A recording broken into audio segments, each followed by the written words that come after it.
Hello, it's my Aunt Effie, and today I'm going to talk to you about a wonderful book called The Bandit Queens.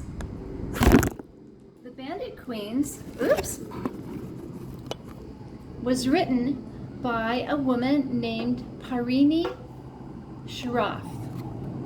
Now, Parini grew up in India, and then she just came to America and got a nice education here, became an attorney, and went back to India to live. She wrote this book during the pandemic, and she did a wonderful job. It was while she was in isolation. It's her first book. It's very entertaining and very interesting. The main character of the book is named Geeta. Well, Geeta was part of an arranged marriage, and her husband ended up being very cruel to her. He was a drinker. He beat her up a lot, and he was a person that eventually he just abandoned her. He left her, and in the village where she grew up, that was a great shame on the woman.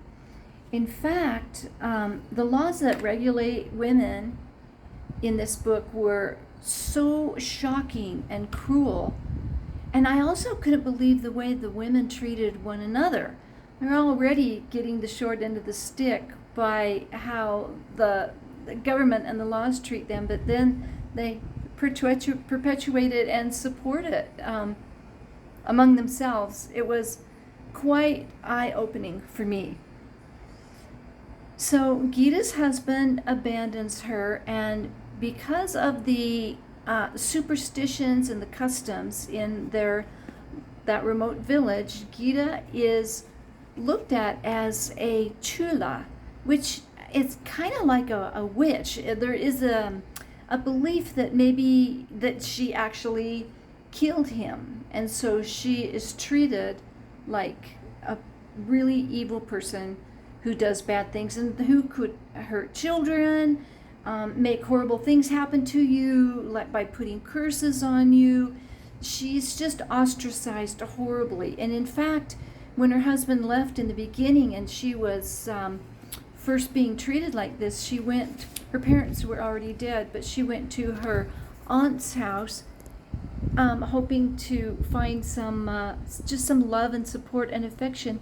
And her aunt actually dumped, out of a window, garbage and smelly liquids down onto her head. And she had to walk back home through town like that in great humiliation. So Geeta is a very tough nut. She's been on her own for about 5 years. When we meet her in the book, she has her own home. And she's really not sorry that he left. I mean, he was horrible to her. As far as she knows, he's dead. That's what the story is that she's been told, and that's what she believes. So there are a lot of perks to being a single woman because you don't have to get beat. She and some other women are part of a loan organization designed to help Indian women be more resilient or more independent. And so she has a little business where she makes jewelry for weddings. She said that one of the reasons she's successful is that people believe that if they don't buy their jewelry from her, that they will have a curse placed upon them. The book is actually filled with humorous things that the women say to each other.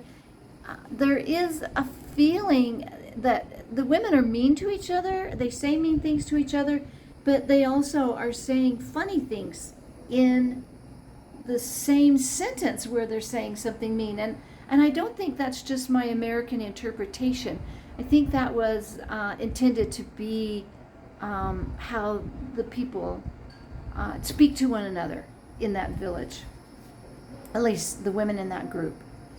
So the women think that she killed her husband, and a lot of the women in the lone group think that it would be kind of nice if they didn't have a husband either, and so they start coming to her one by one for advice on how to kill their own husbands. And so it gets kind of amusing. She helps them. People are better off on their own, and it's just kind of like a favor that they ask, and they expect her to do this for them. There's a lot of humor in it, a lot of insight into what it's like to be a woman in a remote Indian village. It shows an awful lot about how the young people are trying to create progress and fight against these old traditions and laws, but how sometimes they just feel like giving up. The caste system is addressed, and Geeta makes friends with a woman from a lower caste and tries to help overcome that. They are trying to get more women on the council. It's very, very interesting. It's a very fun read. I found it to be an easy read, and it had, believe it or not, a happy ending. So I would recommend the book. If you like to learn about other countries when you read, then this is a great one. 3 cheers for the young author for her first book. And yeah, I'll talk to you next time. Okay, this is Aunt Effie saying goodbye.